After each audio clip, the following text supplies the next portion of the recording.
gracias por estar aquí esta segunda tarde destas xornadas de historia local. Ontes facíamos un percorrido polas orixes e a evolución histórica do que era o noso concello, o Concello de Lourenzá, e hoxe pois vamos a facer un falar do que é o paso do Camiño de Santiago, do Camiño Norte, ao seu paso polo Concello de Lourenzá. Para falar diso, temos aquí a José María Díaz Sánchez, Manuel José María Díaz Sánchez, e con estes dos nomes son malísimos. Manuel é licenciado en Dereito na Universidade de Santiago de Compostela e doctor en Dereito pola Universidade da Coruña. Actualmente é secretario xeral do Pleno do Ayuntamiento da Coruña. Algúns dos que estáis aquí seguramente o coñecedes porque tivo vinculación coa comarca da Mariña e concretamente con este concello.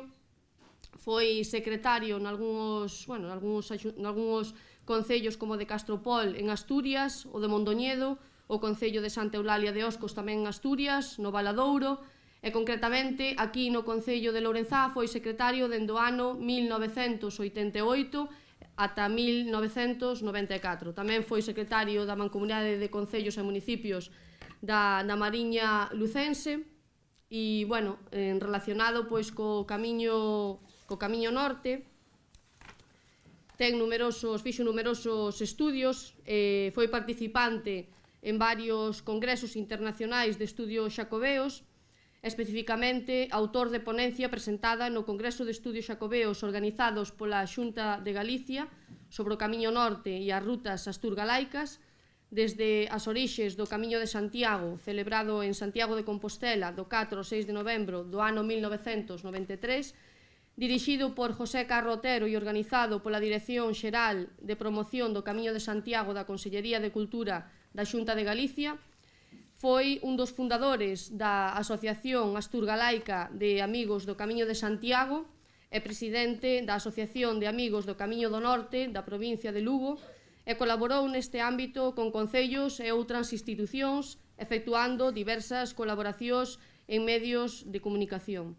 Peregrino tamén e humilde estudioso, por tanto, do Camiño Norte. Eu creo que naide mellor que Manuel para explicarnos pois un pouco o que é o paso do Camiño Norte polo noso Concello, o Concello de Lourenzá. Dende aquí, gustaríame pois darlle as gracias por aceptar a nosa petición de participar nestas xornadas de historia local e, lle cedo a palabra. Moitísimas gracias.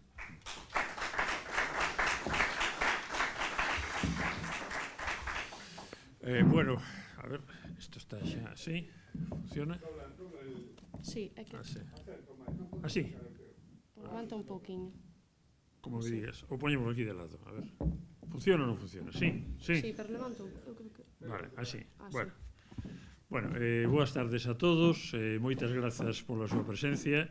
En primeiro lugar, quero agradecer á señora alcaldesa presidenta, ao señor Concello de Cultura, se hai algún outro membro da corporación tamén, e logo outras persoas que coñezo aquí de Lourenzá, que non vou mencionar a todos, pero Miguel Gavín, María José Noceda, etcétera, que as coñecín aquí e para mí foi unha etapa profesionalmente moi fructífera da miña vida, os anos que estive en Lourenzá. Quería facer tamén mención especialmente a persoas como que hoxe non están, que foron importantes e decisivas no camiño, como foi o caso de López Noceda, que foi alcalde e presidente da Comunidade de Concellos da Mariña, e tamén de don César Chavarría Pacio, que foi párroco aquí en Vilanova, unha persoa estudiosa do camiño, estudiosa da historia, e a que lle debemos en gran medida tamén que a historia viva do que é este mosteiro, do que foi Vilanova, este preservada, este publicada, e as investigacións poidan tela en conta. Eu creo que é moi importante isto porque realmente a historia dos povos faise, consérvase se se quere, é un instrumento de desenvolvemento de progreso para o futuro, pero para iso hai que ter conciencia do seu valor e saber apreciar o legado que temos detrás e procurar que no noso interior. En concreto, don César tocoulle conmemorar o milenario deste monasterio. Falamos de que está nun edificio que, aínda que do século XVIII, se fixo sobre un mosteiro que se fundou no ano 969 inicialmente e que, por tanto, ten un caudal de historia que hoxe vamos en gran medida a analizar, ou polo menos en relación ao tema do Camiño de Santiago. Outra cousa que quería mencionar é que agradezco moito o apoio da Diputación a estes actos. A Diputación de Lugo, tanto baixo este goberno como gobernos anteriores, como na época de Cacharro Pardo, foi unha entidade que sempre fixo unha aposta decisiva polo Camiño de Santiago, pola súa investigación, e isto hai que recoñecer no momento que se cuestiona, a meu xuicio indebidamente, a existencia das diputacións que, como profesional do dereito de administración, digo que siguen sendo un elemento moi importante de apoio aos pequenos municipios e aos medios municipios. E é importante entender que as diputacións deben seguir existindo. Bueno, dito isto, eu estou aquí na condición de invitado, de estudioso do Camiño, que é unha condición humilde, posto que, en fin, eu son unha persoa do mundo do dereito, non son historiador, son aficionado a este tema e, digamos, que falo desde o cariño, pero ao mesmo tempo, pois falo desde a obxectividade moitas veces que dá sobre unha materia poder vela desde fora. É dicir, non exactamente desde únicamente os arquetipos dunha especialización determinada, como pode ser en algúns casos a que se fai respecto á definición dos tramos do camiño e da súa real naturaleza. Entón vou empezar por algo que ao mellor les pode sorprender un pouco, que é unha mención a Steve Jobs, fundador de Apple. Como saben, Steve Jobs morreu de cáncer de páncreas no ano 2015-16, e pouco antes de morrer dirixiu un discurso na Universidade de Stanford cando lle deron o título de doctor honoris causa. Ele era un home que era autodidacta e non rematou ninguna carreira. Entón, ele explicou nese discurso de Stanford, que aconsello os que teñan interés por lelo, como chegou a idea de crear Apple, de crear o iPhone, de crear todos estes instrumentos que hoxe todos disfrutamos. E él dice textualmente, repito, no puedes conectar los puntos viendo hacia adelante, solo puedes conectarlos mirando hacia atrás, de modo que tienes que confiar en que los puntos de alguna forma se conecten en el futuro. Tienes que confiar en algo, tu instinto, destino, vida, karma, lo que sea. Este enfoque nunca me ha fallado e ha hecho toda a diferencia en mi vida. Entón, este esquema é o que temos, ao meu xuizo, que aplicar cando se fala do Camiño de Santiago. É dicir, non podemos aislar factores do camiño e a partir de aí extraer conclusións que sexan incorrectas ou que conduzcan a absurdos. Entonces, no Camiño de Santiago coinciden dereito, historia, arte, pero hai que perder os prexuizos. Hai que basearse sobre todo nos pozos do tempo, establecer unha coherencia, unha unidade, e todas estas pezas que menciona Steve Jobs encaixarán. Bueno, voy a pasar al castellano, porque una gran parte de las citas que tengo está en castellano y es más cómodo para mí. Pero lo primero que les quisiera trasladar es que para entender el Camino de Santiago hay que prescindir del tiempo presente. Es decir, tenemos que situarnos no ante nuestra mentalidad del siglo XX, en absoluto, sino ante la mentalidad de un tiempo en el cual no habría luz eléctrica, estaríamos a estas horas prácticamente de noche, y donde la vida era muy difícil, con mucha menor población que la actual y con una mentalidad totalmente diferente. Yo como jurista, siempre para interpretar los textos y los contextos históricos y los documentos, he partido de la magnífica definición que da el artículo 3 de nuestro Código Civil de cómo tenemos que interpretar las cosas, que me ha sido de una extraordinaria utilidad. Hace un momento recordaba con doña Fe, que fue mi alcaldesa, la solución a los problemas. La solución a los problemas está muchas veces en la vida y en el derecho y en la administración, más en aquello de que lo que dice San Pablo, de que la letra mata y el espíritu vivifica. Y de alguna forma el Código Civil vigente, que es de 1889, en gran medida, dice: las normas se interpretarán según el sentido propio de sus palabras, en relación con el contexto, los antecedentes históricos y legislativos y la realidad social del tiempo en que han de ser aplicadas, atendiendo fundamentalmente al espíritu y finalidad. Entonces, cuando hablamos del Camino de Santiago, de los documentos que vamos a mencionar, tenemos que estar pensando en la época en que se hicieron y en lo que sus autores querían decir. Y esto es un elemento fundamental de todo esto, porque si esto no se entiende, pues no se entiende lo que es el Camino de Santiago, ni se entiende lo que hoy puede significar su recuperación, ni lo que va a suceder en el futuro. Entonces, hay que ir al sentido propio de las palabras, a los antecedentes históricos y legislativos, e ir atrás, sobre todo en el túnel del tiempo, y penetrar en una mentalidad, la mentalidad del peregrino medieval y del peregrino de la edad moderna. Es una mentalidad en la cual el sentido de lo religioso y de lo divino estaba totalmente presente en la vida cotidiana.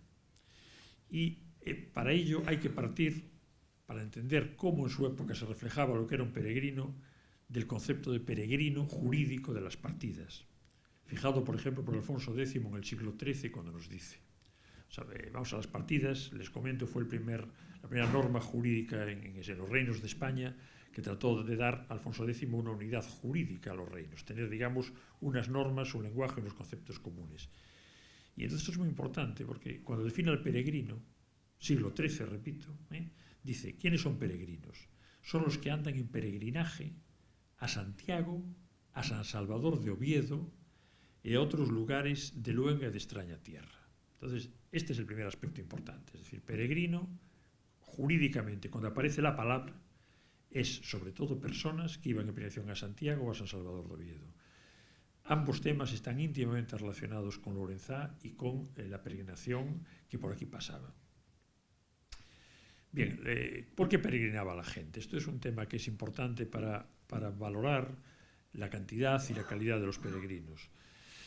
Ante todo iban a Santiago por causa de devoción, por lo que se llama devotionis causa.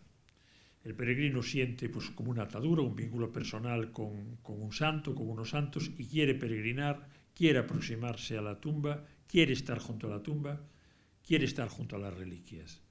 El peregrino y el hombre medieval, fundamentalmente, digamos, necesita la tangibilidad de lo sagrado, necesita estar cerca de lo sagrado, tocarlo, necesita una presencia física de las cosas y necesita aproximarse a ellas. Si puede, dormiría junto al sepulcro del apóstol o junto al sepulcro del conde santo. Y por eso, rituales que hoy nos pueden parecer ridículos o superficiales, como era el meter el dedo, como es el tocar el pórtico de la gloria, como es, o incluso darle el abrazo al apóstol, tiene todavía ese sentido medieval de estar cerca de lo sagrado y de alguna forma recargar las baterías de energía espiritual.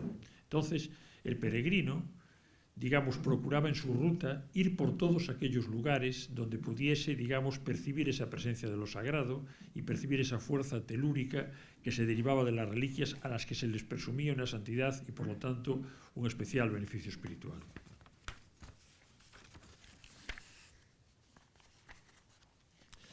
Un ejemplo de esto, de esta mentalidad medieval que conviene tener presente, porque sin ella el camino no se explica, es, por ejemplo, un obispo griego, Esteban,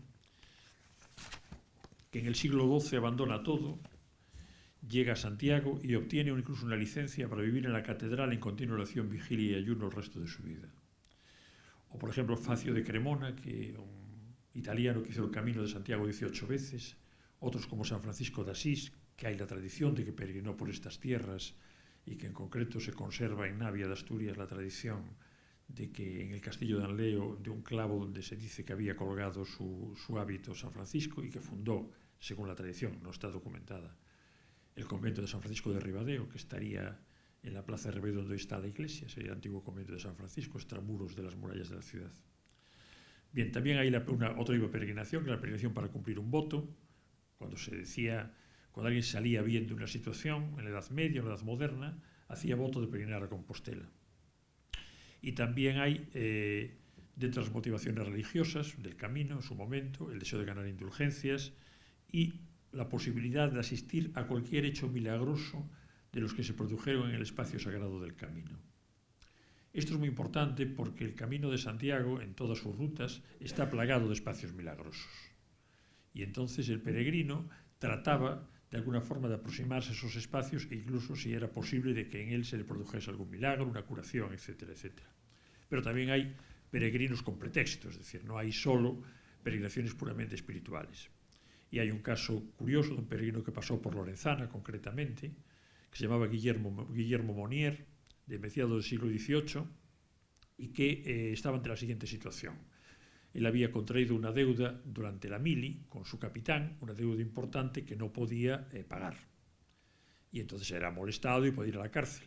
Entonces Guillermo Monier decidió convertirse en peregrino a Compostela, con lo cual su familia quedaba protegida jurídicamente, él no iba a ser objeto de ninguna acción y aprovechando la circunstancia de que unos peregrinos del Franco Condado se aproximaron por su pueblo, pues consiguió una licencia del párroco y de las autoridades y se vino de peregrino. Luego mencionaré la peregrinación de Manier y cómo pasó por aquí, por Lorenzana. No obstante, a pesar de esa picaresca inicial que hubo en su decisión de hacerse peregrino, él se convertirá en un auténtico peregrino y por lo tanto, pues al mismo tiempo, digamos que la devoción se halla presente. Pero en el peregrinar también había un afán de aventura y un poco la devoción y el afán de curiosidad siempre corren parejos en los peregrinos.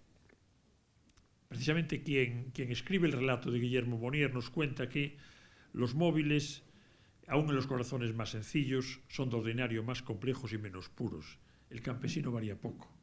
En todas las épocas, la fe en las cosas eternas se complica con las duras atenciones de la hora presente. ¿Qué hacía el peregrino antes de ponerse en marcha? Pongámonos en el mundo medieval, no en el mundo cómodo de hoy, donde a ninguno se nos ocurriría hacer testamento antes de partir para Compostela. Pero eso era exactamente lo que hacía el peregrino.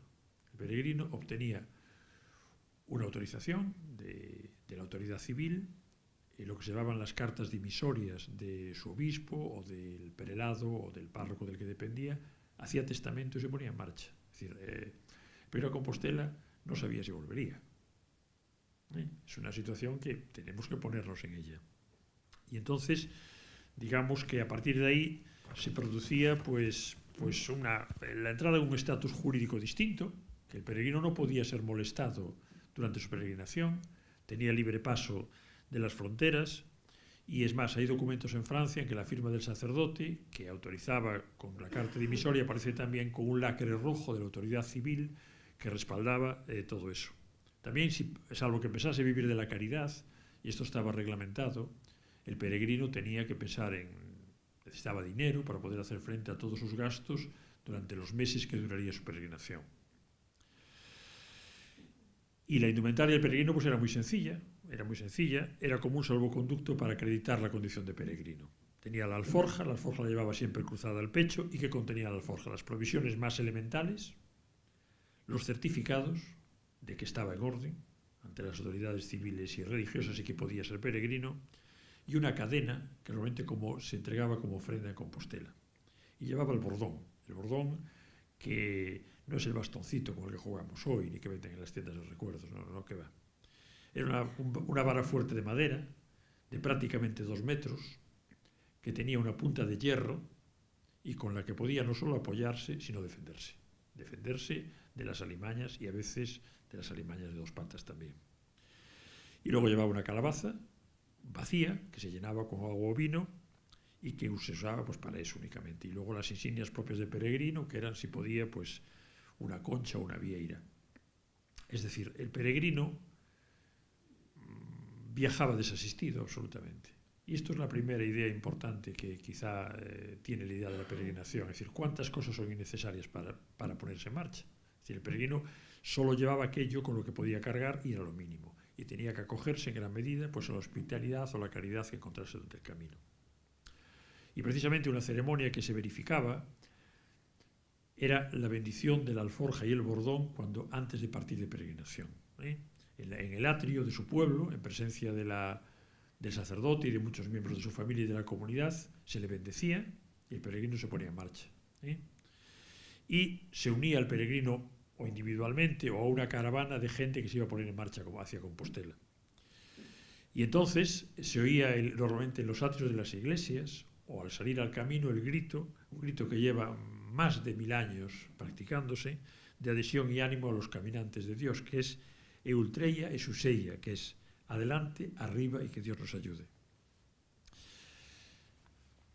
Hasta tal extremo llegaba la devoción en aquellos momentos que, por ejemplo, Mártir, un obispo de Azrellán que visitó el sepulcro apostólico, ya no en la Edad Media, sino a fines del siglo XV, es un tipo de peregrino devoto, como ejemplo de espíritu de penitencia y sacrificio, que también pasó por este camino, por Lorenzana y haciendo el camino del norte. Es uno de los relatos que conservamos. No da lugares exactos, pero sí da todos los puntos por los que pasó y necesariamente pasaba por estos. Dice, refiriéndose a cuando está al lado del sepulcro del apóstol Santiago: me aproximé a su tumba. Dice, Le adoré, la faz contra la tierra, imploré el perdón de mis pecados, con los de mi padre, madre y bienhechores. En fin, logré con gran efusión de lágrimas lo que era el deseo de mi corazón. En concreto, sabemos, porque está documentado en su viaje y por el relato, que Mártir pasó por San Sebastián, por Santander, por Oviedo, y sabemos únicamente que fue por la costa Compostela. O sea que es muy probable que pasase por aquí. No tenemos la certeza, pero sí sabemos que fue por la costa Compostela, y salvo que se dedicase a recorrer otro tramo de costa, lo más probable es que por aquí se dirigiese, por las razones que luego expondremos. Y sabemos también que reembarcó en Guetaria y que desde allí, por Asturias y por Bilbao, siguiendo los caminos del norte, volvió a su tierra. Es tan importante el concepto que existía en la Edad Media y en la Edad Moderna de lo que era la peregrinación, que hay un texto muy poco conocido respecto al Camino de Santiago, pero conocidísimo, que forma parte de la literatura universal, que es la Divina Comedia, y en ella Dante dice del Camino de Santiago: es la más maravillosa peregrinación que un cristiano haya podido hacer antes de su muerte. Estamos hablando de Dante y de la Divina Comedia, es decir, una obra canónica de la literatura universal. Entonces, nos encontramos que efectivamente pues, había una inmensa devoción medieval y una devoción hasta prácticamente el siglo XV y XVI. Es decir, era la primera época, por lo tanto, medieval, con unos peregrinos con un afán prácticamente de devoción. Y luego se produce también, como es natural en lo humano, una perversión de la peregrinación, y que junto a los peregrinos aparecen otro tipo de personajes. Y esto lleva a una regulación también jurídica sobre estos personajes. Todo esto ya verán luego cómo está relacionado específicamente con Lorenzana y con los trazados que se hacen de los caminos, y algunos que son más que dudosos. Felipe II se ve obligado a regular la presencia de los falsos peregrinos. Y nos dice textualmente una de sus normas: eran gentes que andan pagando, sin querer trabajar, y andan hurtando, robando y haciendo otros delitos y excesos, y para poder hacer con más libertad el susodicho, fingen que van en romería a algunas causas de devoción y ponen hábitos de romeros y peregrinos. Entonces así Felipe II en 1590 prohibirá que los españoles, los del Reino de España, los de sus reinos, pudiese llevar hábito de romero peregrino, aun cuando lo fuesen, y exige que para poder peregrinar tuviesen que llevar licencia de la justicia ordinaria del lugar donde fuesen vecinos, en la que se expresará el día en que se pidió, la edad y más señas, y se le señalará en ella el camino derecho que deben seguir para que no puedan apartarse más de 4 leguas a cada lado para pedir limosna. Y además debían llevar dimisorias selladas y firmadas por el prelado de su diócesis. Este documento es muy importante por un motivo, y es que el peregrino, como a veces se dice arbitrariamente, no podía ir por todas partes. El peregrino iba por donde se le autorizaba y no podía desviarse, y lo dice esta norma de Felipe II de 1590, más de 4 leguas de su camino, con lo cual no todo era camino de Santiago. No todas las rutas posibles para llegar a Santiago eran camino. Si no hay documentos que acrediten el paso de los peregrinos, si no hay hospitales de peregrinos, por esos lugares no había peregrinación. No quiere decir que no fuesen 1, 2 o 50, pero no eran lugares de peregrinación. Por eso los documentos son tozudos. Son tozudos. Y si no aparece la mención en las escrituras o en los documentos a camino francés, no había peregrinación. Si no aparece la mención en los documentos hospital de peregrinos, no iban por ahí peregrinos. Y si durante 500 años hay silencio, o 600, es que eso no es una ruta de peregrinación. Son caminos por los que podría ir gente a Compostela, pero no son caminos de peregrinación. Este es un concepto muy importante, por eso he mencionado estos textos. Es más, el control que había sobre los peregrinos, que pensamos que podían entrar y salir y vagar libremente, era tan grande que si eran extranjeros sí se les autorizaba, por ejemplo, a hacer peregrinación con hábitos de peregrinos o romeros, pero debían tener las dimisorias de sus prelados respectivos y al entrar en el reino de España presentarse a las justicias para obtener la oportuna licencia, que se reglamenta perfectamente en la época de Felipe II, so pena de ser habidos por vagabundos. O sea que, digamos que realmente el peregrino no era, como se puede pensar a veces, un vagabundo que podía ir libremente, que podía ir por un sitio, por otro, decirlo, no, estaba perfectamente reglamentado su paso. Y voy a mencionar una providencia del regente de la Audiencia de Oviedo de 1752, que es altamente significativa, que es realmente una de mis preferidas, porque indica varios factores que es muy interesante analizar.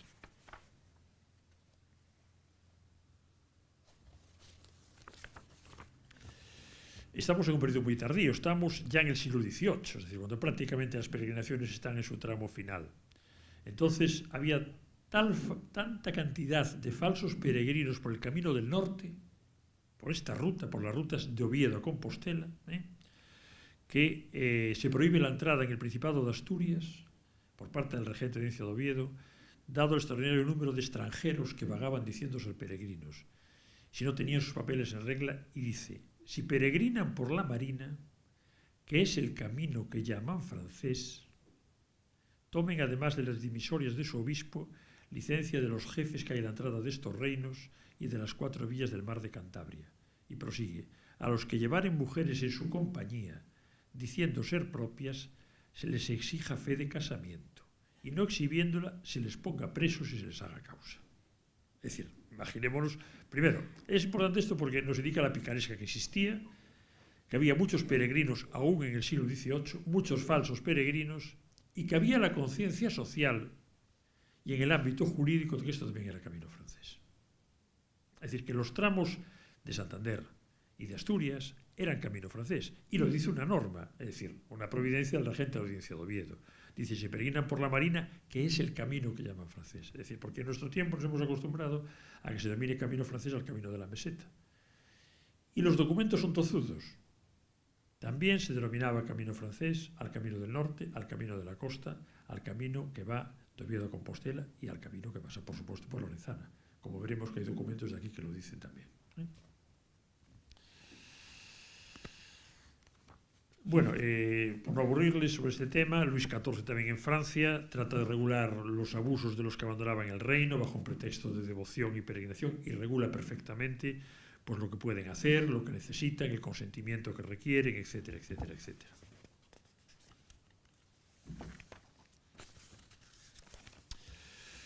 Bueno, entonces vamos a entrar en el aspecto que para mí es realmente el decisivo desde el punto de vista del fundamento histórico del Camino del Norte. Y es una parte de esta charla que va a ser los monarcas asturgalaicos y el nacimiento y difusión de la peregrinación al sepulcro apostólico a la corte de Oviedo. Y de nuevo tenemos que ponernos en el túnel del tiempo en hace prácticamente más de 1000 años, casi 1200 años. Nos tenemos que poner en una España cristiana que no existe. Una España totalmente ocupada por los musulmanes, excepto un pequeño reducto que era el Reino de Asturias y el territorio de Galicia, y unas partes de Navarra y del País Vasco. El resto estaba totalmente ocupado por los invasores. Entonces, en ese contexto se produce en la pequeña corte asturiana de Oviedo, de la que dependía la parte de lo que se llaman las Asturias de Santillana, la parte de Santander, se produce en el 786 un himno litúrgico, que es el himno a Santiago de Beato de Liébana. Hablamos antes del descubrimiento del sepulcro del apóstol, antes del descubrimiento, prácticamente un siglo antes, que hay el primer himno en que se define a Santiago como patrón de España. Y dice textualmente el himno de 786, antes del descubrimiento del sepulcro, esto es muy importante: oh apóstol dignísimo y santísimo, cabeza refulgente y dorada de España, defensor poderoso y patrono nuestro. Año 786. Prácticamente 50 años después, o poco más, se produce el descubrimiento del sepulcro apostólico. De alguna forma, ya había la conciencia de que Santiago había predicado en España, pero no se sabía si efectivamente Santiago estaba aquí. Y entonces en ese momento se produce el hecho decisivo, que es que Teodomiro, obispo de Iria Flavia, comunica al rey el descubrimiento en el año 829. Bien, entonces pongámonos en los dos puntos. Tenemos Iria Flavia, es decir, Padrón, donde estaba el obispado, y tenemos la corte de Oviedo. Entonces el obispo de Iria Flavia se dirige a su rey, que residía en Oviedo, diciéndole que se ha descubierto el sepulcro del apóstol Santiago. Y el rey, que es Alfonso II el Casto, lo cree.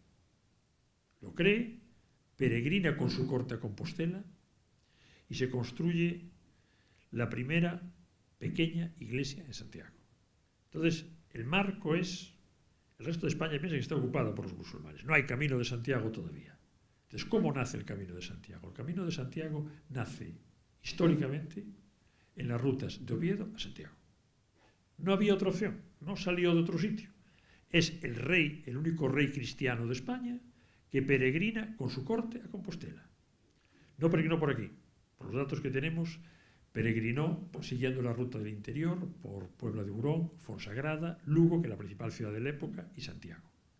Pero, por eso se llama hoy el camino primitivo, es un poco por lo que responde a este nombre, pero las primeras peregrinaciones son las peregrinaciones de Oviedo a Santiago. Y si el rey no hubiese creído que aquel era el sepulcro apostólico y no hubiese financiado la primera iglesia a Santiago, no existiría la peregrinación a Compostela. Por lo tanto, eso tiene otra consecuencia, y es que los primeros peregrinos que se dirigieron a Santiago fueron los asturianos y los gallegos. Una vez que el rey fue a Santiago y consideró que había el sepulcro de un apóstol del Hijo de Dios, el pueblo de Galicia y el pueblo de Asturias, que era de aquel mismo pueblo realmente, pues ese pueblo se puso en peregrinación hacia Santiago. Es decir, los primeros peregrinos fueron los peregrinos de estas tierras, los peregrinos de Fonsagrada, los peregrinos de Asturias que se dirigían a Santiago. Esto es tremendamente importante. Precisamente sobre eso hay una frase de un ilustre laurentino que tenemos aquí detrás, hijo, no sé si un predilecto de la villa o honrado, una persona de una enorme valía intelectual, don Francisco Fernández del Riego, dice textualmente, las citas de su obra sobre as peregrinacións xacobeas. Chegou o rei cos seus prelados e magnates ao sitio do descubrimento. Convertiuse así no primeiro pelegrín dunha inmensa serie de pelegríns que se dirixirán no decurso dos séculos a visitar a tumba apostólica. E sigue dicendo Fernández del Riego. Xa polo ano 866, estamos hablando, por lo tanto, al comienzo del camino, o templo galego era visitado por moitos devotos que chegaban de lonxanas terras. As vereas e os camiños que a él conducían eran diversos, aínda que sempre cheos de perigos. A meseta castellana atopábase en poder dos mouros. Mesmo por eso, o pelegrín xacobeo víase obrigado a camiñar polos vieiros que consideraba máis seguros, os que ían pola costa cantábrica. Es decir, que objetivamente, en esos primeros momentos de la peregrinación, siglo IX, los caminos más seguros para el peregrino y los practicables todo el año eran estos. Todavía no diremos por dónde iba, pero sí que estos eran los caminos. Había el camino interior, por la montaña, por Fonsagrada, y el camino costero, que llevaba por la costa de Asturias y que venía por esta zona, siguiendo los antiguos caminos romanos. Estos caminos prácticamente pervivirán durante más de 1000 años. Segunda fase, Alfonso III. Alfonso III es otro monarca muy importante en la difusión inicial del Camino de Santiago. Tiene que pensar que Alfonso III era rey de Galicia. Fue el primer rey de Galicia, el rey de Llure. Fue el último rey de Oviedo y el primero de Galicia. Hay un espléndido libro sobre Alfonso III, del cual fue autor Armando Cotarelo Valledor, un historiador nacido en Vegadeo, un hombre de un peso extraordinario, y Alfonso III seguirá apoyando la iglesia compostelana. Y no voy a resistirme a una cita de don Manuel Fraga Iribarne sobre Cotarelo Valledor y sobre un ámbito que es muy importante cuando analizamos esta época. Y dice don Manuel Fraga que Cotarelo Valledor y el análisis que hace de la monarquía asturgalaica son de esa Galicia sin fronteras que se presentan a un y otro lado del Eo, formando parte de un ámbito territorial al que unos siglos atrás unió el proyecto de Reconquista. Es decir, él fue el primer soberano de Llure de Galicia, mantiene la creencia de la corte de Santiago, de Oviedo, en la importancia del sepulcro de Santiago, y entonces ordena el derribo de la primera iglesia jacobea, que era muy modesta, una iglesia pequeñita, y ordena la construcción de una segunda en una construcción que durará 27 años. y cuando renuncia al trono también irá a postrarse ante el apóstol en el año 910 y a su muerte donará 500 monedas de oro purísimo a la Basílica Compostelana. Entonces, vamos a repasar las etapas que hemos visto. Alfonso II reconoce la existencia del sepulcro apostólico, crea de hecho la peregrinación. Se transmite por toda Europa la noticia, debido entre otros elementos a la gran relación que tenía la corte de Oviedo con la corte de Carlomagno en Aquisgrán. Esto es un hecho científico incontestado y aceptado en Alemania como incontestable, hasta tal extremo que, por ejemplo, la Cruz de los Ángeles, la famosa Cruz de la Victoria, que está en el emblema de Asturias, está íntimamente relacionada, por ejemplo, con el arte carolingio. Bien, sabemos la peregrinación de Alfonso II, por dónde fue desde Oviedo, la primera peregrinación a Santiago, Oviedo, Grado, Salas, La Espina, Tineo, Pola de Allande y Grandas de Salime, Lugo y Compostela. O sea, está perfectamente creado, y nos encontramos ante otro factor, es decir, que en ese momento Alfonso III ya consigue dominar los territorios de León y empieza a abrirse el camino de la meseta. Estamos hacia el siglo X prácticamente. Pero ¿qué pasa? Que hay un factor que es el segundo factor esencial. El primero es el que hemos mencionado, de que las peregrinaciones nacen de Oviedo a Compostela, pero el segundo es el papel de Oviedo. ¿Qué sucede? Que Oviedo ya era de por sí un centro importante de peregrinación al mismo tiempo o antes que la peregrinación compostelana. Y ello por una razón. Porque a Oviedo se habían llevado, cuando la invasión musulmana, un conjunto de reliquias muy importantes que fueron huyendo según fue avanzando la invasión musulmana de la península y que se concentraron en Oviedo, que son las reliquias que todavía hoy se conservan en la Cámara Santa, que había sido mandada a construir precisamente por Alfonso II el Casto. Y entonces don Juan Uría, uno de nuestros grandes historiadores y medievalistas, dice que en el aspecto internacional la peregrinación a San Salvador de Oviedo representa sin ningún género de duda la segunda peregrinación internacional de la península por su importancia, y por ello, y aquí está otra de las claves de la importancia y prevencia de este camino, se mantiene la gran desviación itineraria, sobre todo desde el siglo XI y XII. Es decir, cuando en el siglo XI y XII ya el camino de la meseta está libre y no haría falta venir por aquí, dicho en otros términos, ¿qué sucede? Sucede que se mantiene la peregrinación desde ese momento y hasta prácticamente el siglo XIX como consecuencia de un hecho, y es la desviación de los peregrinos para ver las reliquias de San Salvador de Oviedo. ¿Dónde se producía esta desviación? Se producía en León. En León había peregrinos, muchos peregrinos, que en vez de seguir desde León hacia Galicia, se desviaban a Oviedo para venerar las reliquias, y luego de Oviedo iban a Compostela por esta ruta o por la ruta de Fonsagrada. Hasta tal extremo llegó a ser esto que hay un refrán famoso que figura en canciones francesas, que figura en documentos españoles, etcétera, que es: quien va a Santiago y no al Salvador, la referencia a Salvador de Oviedo, sirve al criado y olvida al Señor. Es decir, esto es un refrán o una frase que ha durado siglos y que nos da idea de la extraordinaria importancia que tenía el camino de San Salvador. Pero para entender esto, claro, tenemos que volver a lo inicial, es decir, a la mentalidad del hombre devoto que peregrinaba, que quería estar cerca de las reliquias y que si sabía, en un viaje en el que había comprometido su vida porque había hecho testamento, pues le daba igual, no tenía la prisa de nuestros días de querer hacer el Camino de Santiago en una semana, en 2 o en 5. Eran meses o años lo que podía durarle. Entonces se desviaba hacia San Salvador para ver esas reliquias, para estar cerca de ellas, para rezar o para hacerles una ofrenda. Y además hay otra peculiaridad de la peregrinación a San Salvador de Oviedo, históricamente demostrada, y es que se hacía la ida o se hacía la vuelta. Es decir, había peregrinos que habían ido a Compostela y desde Compostela, en su viaje de vuelta hacia sus países, hacían la peregrinación y se acercaban a Oviedo. Precisamente es el caso de Guillermo Manier, el que mencionamos antes, el que escapaba de las deudas, sastrecillo de picardía, que peregrinó y pasó por Lorenzana, haciendo su viaje de vuelta desde Santiago hacia Oviedo.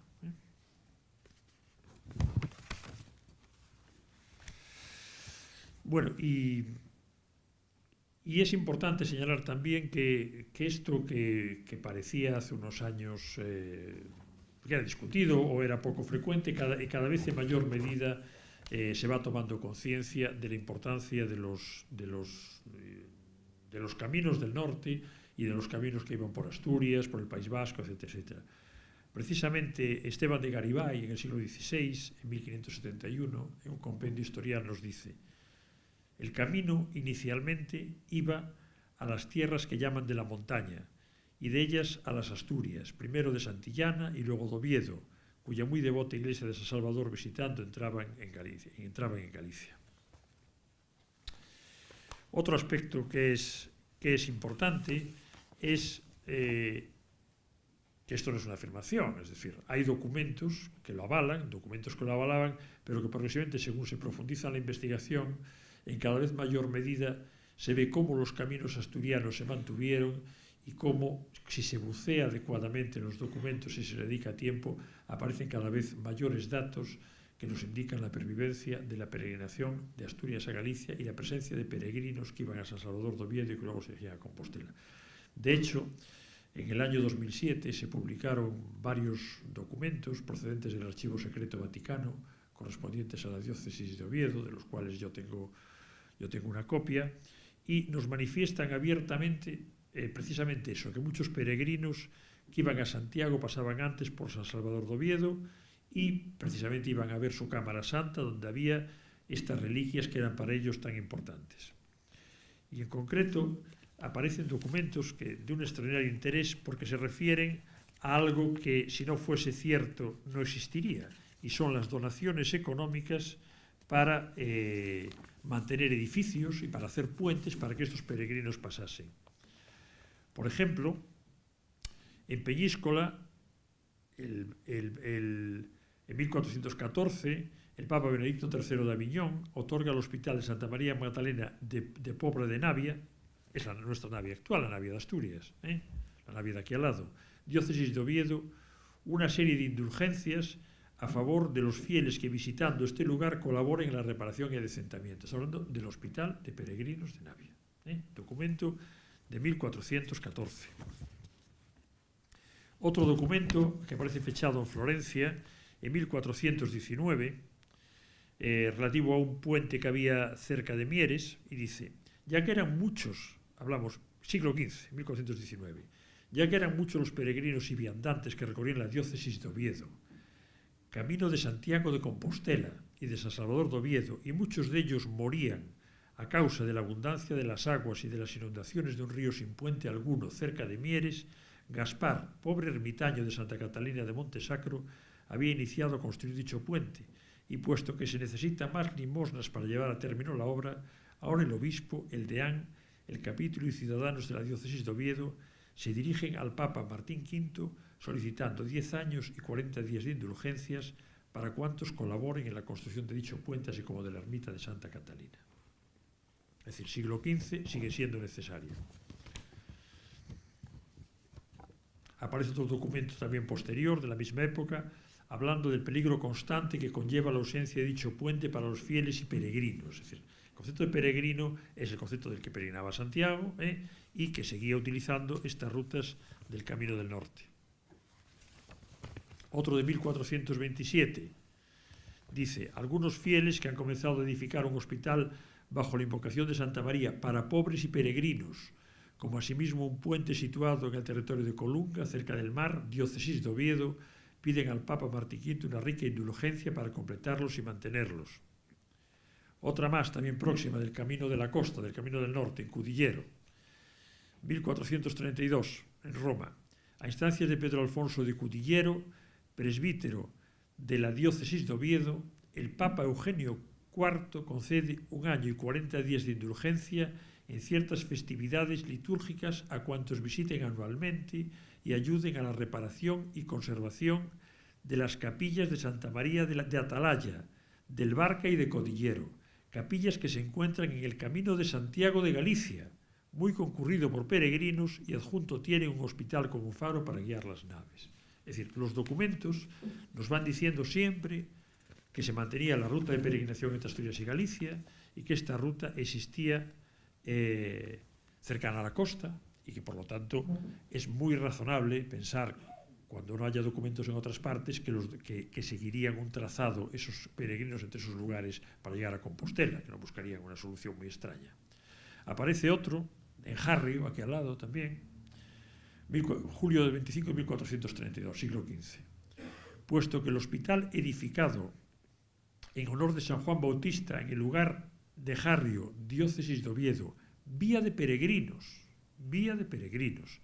que a causa de las guerras, la peste y otros peligros se encuentra abandonado y casi arruinado, se solicita del Papa Eugenio IV 3 años y 40 días de indulgencia a los fieles que contribuyan de alguna manera a la reparación y reedificación de dicho nosocomio.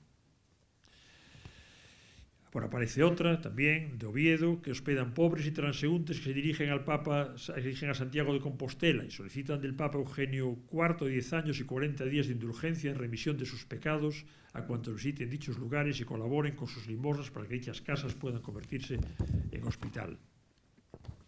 Quiero decir que todos estos documentos, que son documentos papales, reflejan la importancia que tiene la peregrinación. Es decir, pongámonos que en el siglo XV, para que se molestase al Papa pidiendo indulgencias para efectuar una construcción, para reparar un puente, que decir que era un tema que era importante. Estamos en una sociedad prácticamente analfabeta, como era, donde mover toda la tramitación administrativa para que el Papa dictase unas indulgencias para poder hacer un puente o hacer un hospital significaba que era relevante, que había peregrinos y que aquello lo justificaba.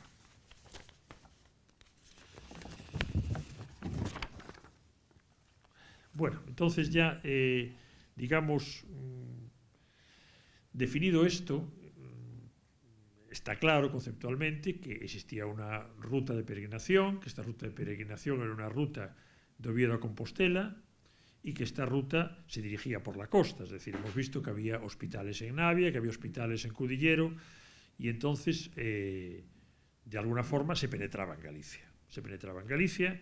Y yo no voy a dar una opinión sobre por dónde se penetraba en Galicia, pero voy a darle la palabra a don Juan Uría Riu, uno de los mejores medievalistas del siglo XX, que dice textualmente en la obra canónica que tengo aquí, sobre las peregrinaciones a Compostela, publicada en 1948, indiscutible, aunque pueda ser completada con muchos datos, que dice textualmente cuando se llega a la Mariña Lucense. Dice: al oeste ábrese la gran ría de Ribadeo, en cuyas orillas asientan diferentes lugares de vieja tradición marinera ya en la Edad Media. La gran anchura que presenta por la parte cuyo itinerario vamos describiendo obligaba a muchos peregrinos a salvarla embarcados para evitar un rodeo de varias leguas. Textualmente es lo que dice don Juan Uría. ¿Cómo se entraba en Galicia? Eso no quiere decir que no se pudiese entrar por otros lugares, pero don Juan Uría señala que la entrada es esa. Y a partir de ahí, don Juan Uría investigó, y es una investigación que no ha sido desmentida, en base a documentos, no opiniones ni hipótesis, los lugares por los que pasaba el Camino de Santiago. Primer punto tras Ribadeo. Ribadeo está perfectamente acreditado, que tenía hospital de peregrinos, donde estaba cerca de las 4 calles, perfectamente reconocido. Aparece acreditado la fundación de una barquería benéfica para pasar gratuitamente a los peregrinos entre Asturias y Galicia. Todo esto no es discutido. Pero tenemos otra etapa más, pasado Ribadeo, que es el santuario de la Ponte de Arante. Santuario con hospital para peregrinos fundado por don Juan Marqués en 1579. Y se mencionan perfectamente los bienes de los que le funda, con los que funda, y lo que iban a recibir los peregrinos que durmiesen y pernotasen en Arante. Y textualmente solo recibirían el socorro de cama, luz y leña. No recibían alimentación, solo cama, luz y leña. Y fue un hospital que se fundó en 1579, pero que duró al menos 3 siglos. Porque tenemos el dato de que el Ayuntamiento de Ribadeo informa al jefe político de la provincia en 1813 que el hospital de Arante carecía de ropas y que no se recordaba que hubiese hospedado pobres sino peregrinos. Y eso hacía muchos años que no se practicaba. Es decir, tenemos claramente demostrado y acreditado que había un hospital en Arante que atendía peregrinos y que los estuvo atendiendo prácticamente hasta el siglo XIX, en que ya no había peregrinación. Entonces, a partir de ahí, siguiendo el itinerario, el camino, siguiendo a don Juan Uría, continuaba a San Pedro y a San Justo de Cabarcos, por donde precisamente tenemos el relato de que pasó Guillermo Manier, que lo menciona expresamente, y además de ello, siguiendo Villamil y Castro, aparecen dos escrituras aquí cercanas a Lorenzana. Una de cesión que hizo Sancho de Orozco en 1571 de una casa y bienes junto al camino francés. Se dice textualmente, la escritura de 1571, que aquí, al lado de Lorenzana, pasaba el camino francés, que pasaba por Cabarcos. Y aparece otra escritura de venta de 1578, hecha también por Sancho de Orozco en el camino francés junto al cillero del comprador. El cillero es una especie de granero o pajar, sito en el lugar de Castro, arriba de la villa de Villanueva. Es decir, los documentos son claros, es decir, puede haber otras hipótesis, dicen el camino francés que estaba al lado de Lorenzana, punto. Es decir, yo cuando aparecen otros documentos, en el camino francés que estaba al lado de Masma, o el camino francés que estaba al lado de otro sitio, pues lo acepto. Mientras tanto, pues, es decir, donde hablan cartas callan barbas, ¿no? ¿Qué dice don Juan Uría específicamente de Lorenzana también en esta obra canónica? Dice, entre Cabarcos y Villanueva de Lorenzana se nombra en un documento del siglo XVI el camino francés, y a Villanueva proseguía para continuar a Mondoñedo. Denominóse Villa de la Puente en otro tiempo la de Lorenzana, y debió ser lugar donde los peregrinos se acogerían a la hospedería del monasterio, de la que por fortuna tenemos antecedentes muy remotos y que alcanzan al siglo X. En el año 969 se dotaba el conde Osorio al monasterio de mobiliario, consistente en lechos y otras cosas, reservando de los 33 que concede, 12 para los pobres. Es de suponer que la tradición caritativa del cenobio de Lorenzana se haya mantenido y aún mejorado en los siglos siguientes a aquella fecha, hallándose como se hallaba en el camino de los peregrinos, precisamente pasaba por no lejos del lugar de Castro, situado encima de la villa. Lo dice don Juan Uría y yo me remito a él. Pero además hay otro elemento muy interesante, si me acordé de traerlo, que es el propio testamento del Conde Santo. El testamento del Conde Santo lo puede localizar porque es un apéndice que figura en la obra de don César Chavarría, precisamente sobre este magnífico edificio que hoy nos acoge. Entonces, en concreto, precisamente, yo comprobé la cita que hacía don Juan Uría del testamento. Y dice textualmente, efectivamente, menciona la donación que hace con todos los lechos perfectamente delimitados y dice que dona 6 camas con sus tapices o paños, colchones, conzaras, almohadas, plumazos, alifases, atibaches de ubitres, que no sé qué es, ítem, otros 6 escaños de tapices, almohadas, plumazos, ítem, otras 20 camas de almohadas, plumazos, ítem, otros 12 lechos o camas para los pobres, con almohadas, mantas o plumazos. Podemos pensar, bueno, para los pobres no son los peregrinos, pero es que en la parte final del testamento del Conde Santo nos dice, después de decir todas las heredades que da, que están perfectamente identificadas y que muchas son de aquí, hay lugares cercanos a Lorenzana que aparecen perfectamente claros con sus nombres, lo cual es muy importante, porque decir que ya eran importantes y existían en la época medieval, no hay nada que inventar. La gente tenía que pasar por allí porque eran los lugares que existían. Es decir, Cabarcos y San Justo aparecen en el testamento del Conde Santo de hace más de 1000 años. Y dice textualmente el Conde Santo en su testamento. Después de describir todos estos bienes que dota, con los que dota este monasterio, dice, todo lo cual, así dicho, lo doy y entrego a Dios y a los monjes que en este monasterio, en servicio de Dios, ocupados en obras santas, perseveraren, de cualquier tierra que sean, y vengan a morar aquí y servir a Dios, para que esto igualmente lo hayan y posean, para su sustento y vestido de sus cuerpos, y usen con ello de caridad, socorriendo a los peregrinos, dice textualmente, sacerdotes y confesores, huéspedes pobres, para que el que así lo hiciere, dando de estas cosas, reciba el premio y merced de su obra. Es decir, socorriendo a los peregrinos significa, en un documento jurídico tan importante como es el testamento del Conde Santo, que no es una broma, es decir, es un patrimonio inmenso para nuestra mentalidad, serían millones y millones y millones de euros que se destina a crear este monasterio y mantenerlo a perpetuidad, se habla de que la función, una de sus funciones importantes es socorrer a los peregrinos, pero el concepto de peregrinos es el que hemos dicho al principio. Por esto es de lo de los puntos que son de Steve Jobs. Es decir, el peregrino es el que peregrina a Santiago de Salvador. Lo que dice el rey de España en las partidas, ¿quién es peregrino? El que va a Santiago de Salvador de Oviedo. Es decir, que el conde santo, aún un siglo después prácticamente solo del descubrimiento del sepulcro apostólico, ya impone dentro de una de sus obligaciones de este monasterio a perpetuidad la de socorrer a los peregrinos. Y esto se acrecienta con otro factor adicional, y es que precisamente hay una especial obligación en estos monasterios benedictinos de efectuar la atención a los pobres y peregrinos y socorrerlos. Es la obligación de la hospitalidad, es uno de los elementos característicos o más importantes precisamente de la vocación benedictina y de las ramas que posteriormente nacerán de los benedictinos, que son la del Cluny y la del Císter. Precisamente, hasta tal extremo llegaba esto que hay una discusión, digamos, entre el abad Pedro el Venerable, que echaba de una de las ramas, que echaba en culpa a los cistercienses, que incumplían la regla benedictina de no tener siempre a disposición de los huéspedes y peregrinos la mesa vacial, y les recuerda pues el mandato de Jesucristo de que fui huésped y me atendiste, o que me cuidaste. Entonces, claro, se discute por qué no tienen esta atención debida tan intensa a los pobres y peregrinos, etcétera, etcétera. Y lo curioso es la disculpa que dan estos frailes, dicen.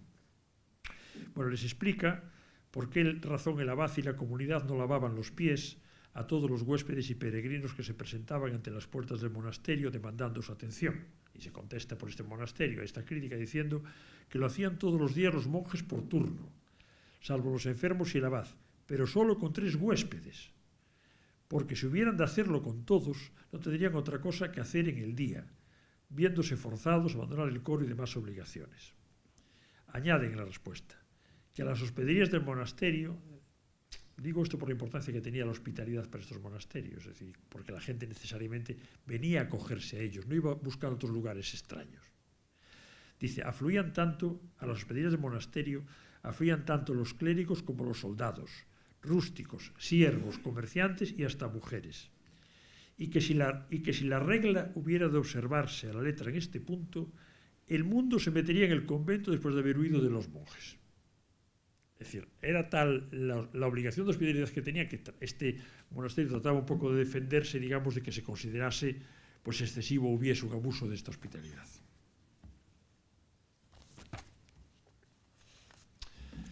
Bueno, y ahora vamos a hacer una pequeña mención a algunos peregrinos históricos que fueron por el camino del norte y que nos dejaron relatos. Este es otro elemento, a mi juicio, muy importante también respecto, digamos, a lo que es la importancia histórica que tiene el Camino del Norte y, en concreto, su paso por lugares como este. Y es que hay testimonios escritos. Es decir, no hay nada que inventar, que suponer, que formular hipótesis. Han dejado durante siglos relatos. Es más, incluso proporcionalmente respecto a los relatos existentes a todos los caminos de Santiago, son cuantitativamente importantes. Es decir, no hay tantos relatos de peregrinos durante los siglos XV, XVI, XVII y XVIII, y una gran parte de ellos transcurren precisamente por este camino. Uno de ellos ya lo hemos mencionado, que fue el relato del obispo mártir de Acellán, de 1491, pero hay otro muy importante, sobre todo por la personalidad de quien lo hizo, que es el relato de Antoine de Lalaine, señor de Montigny.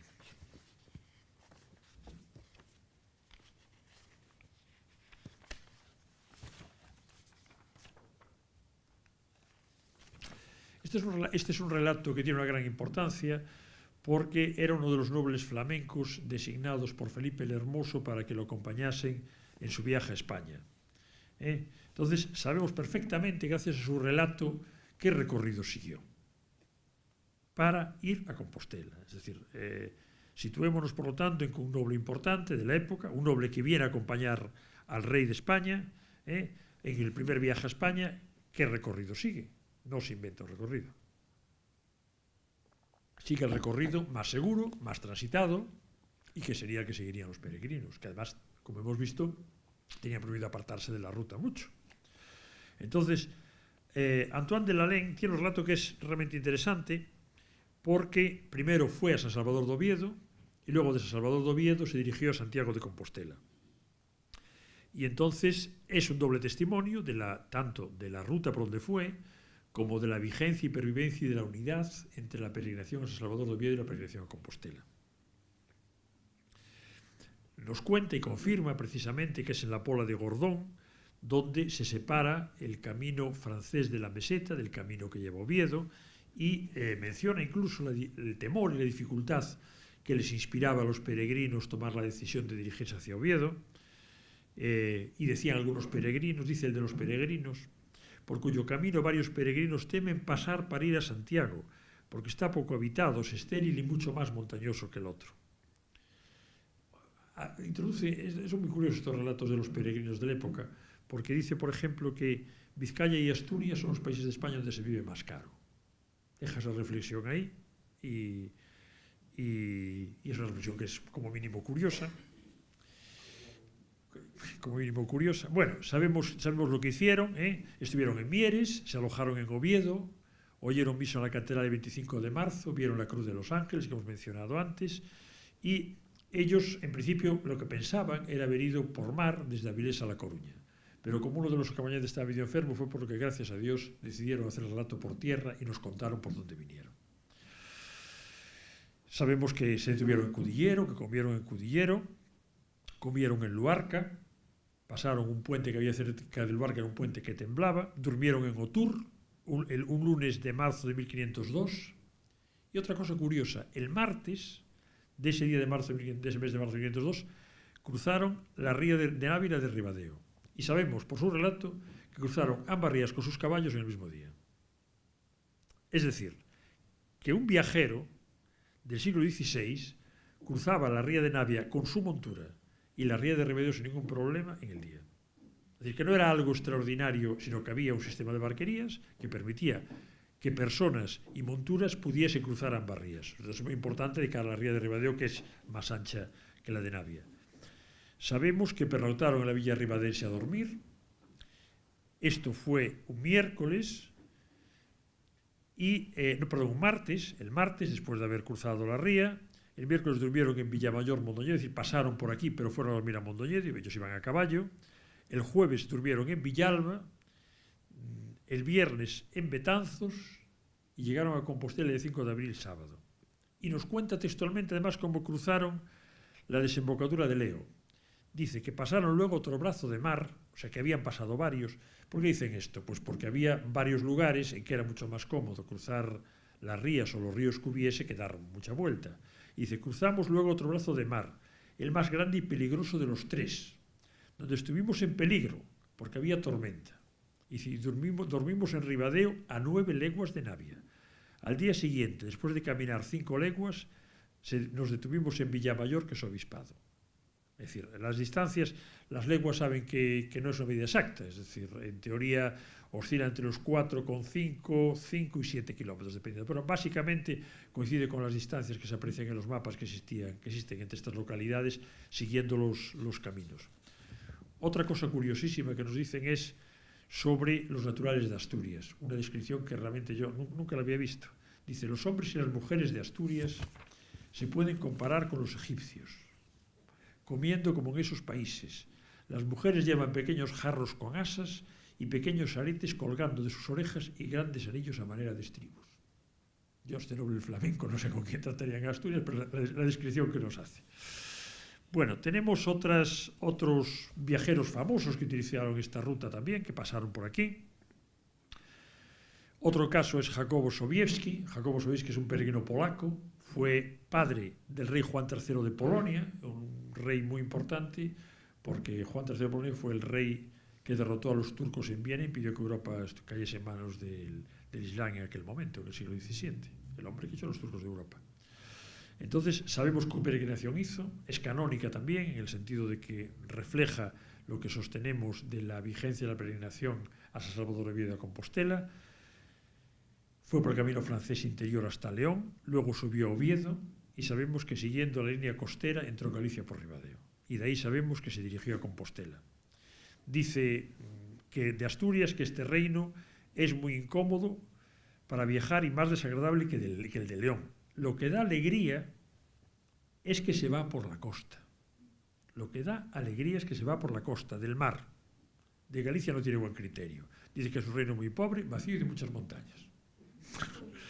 Pero bueno, perfectamente sabemos que el recorrido de Sobieski fue por Cudillero, Luarca, Navia, Ribadeo y Mondoñedo. Hasta ahí llegamos y que fue a Compostela. Esto aparece en su relato.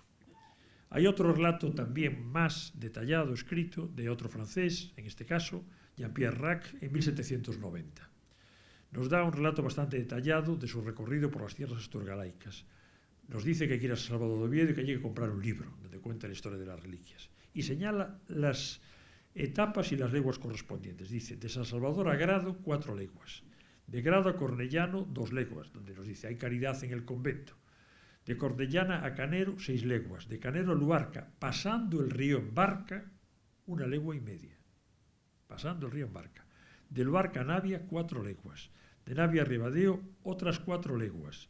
Y de Ribadeo a Mondoñedo, entrando en Galicia, otras 6. Menciona el cruce de 2 brazos de mar en Navia y Ribadeo, y recomienda incluso cierta fuente de agua fresca a la salida de Mondoñedo.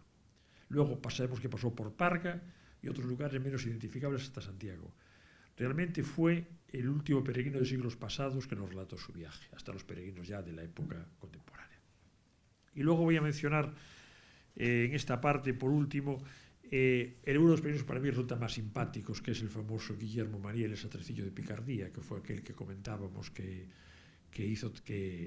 tenía deudas y que se metió a peregrino para evitar las deudas, proteger a la familia, etcétera, etcétera. Bueno, pues este era un hombre de 22 años que con 2 amigos, con Antoine de Laplace y Jean Herman, el 6 de julio de 1726 comienza su camino a Compostela. Lo que sabemos de su paso por este camino del norte fue del relato de la vuelta. Desde Compostela se puso en marcha hacia San Salvador de Oviedo, tras haber dormido en el hospital de Santiago y haber comido incluso con glotonería de la sopa boba en Compostela a las 11 en San Francisco. Los franciscanos de Santiago, que hay cerca de la Facultad de Medicina. Buen pan, sopa y carne. A mediodía en San Martín Pinario, sopa, bacalao, carne y pan excelente.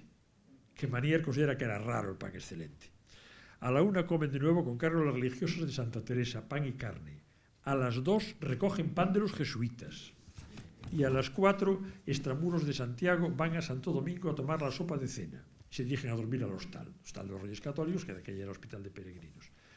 Era el mes de noviembre de 1726. Y el grupo de Manier se pone en marcha hacia San Salvador de Oviedo.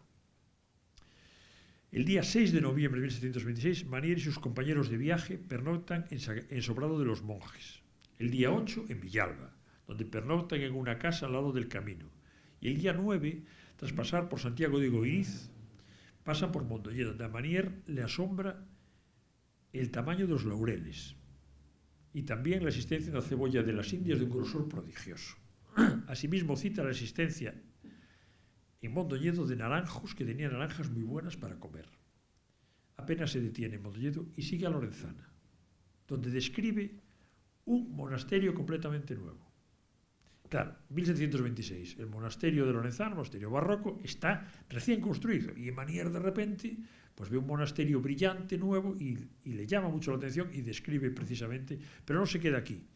Sabemos que por San Justo de Cabarcos va a dormir cerca de Reme.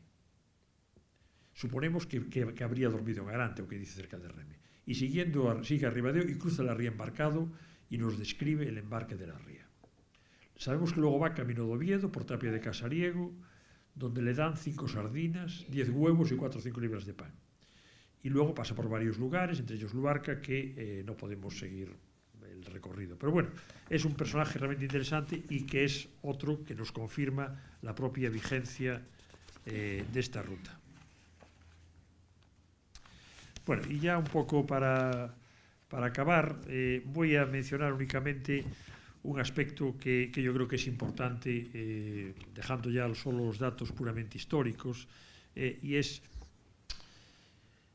que la revitalización y el reconocimiento del Camino de Santiago tiene mucho que ver con la declaración del Consejo de Europa en 1987 declarar el primer itinerario cultural europeo. Es decir, de alguna forma hay autores que le llaman calle mayor de Europa, otros autores dicen que estamos ante la presencia de una de las venas mayores del cuerpo de Europa.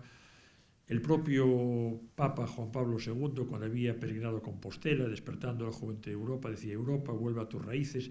Efectivamente, el Camino de Santiago ha sido la principal vía de formación de la conciencia y de la unidad europea. Y yo creo que es muy importante tener en cuenta que Lorenzana es un lugar que desde hace mil años, forma parte de ese proceso, que forma parte de ese itinerario cultural europeo. Y yo creo que puede ser un extraordinario instrumento de atracción turística y cultural si se hace desde la integridad.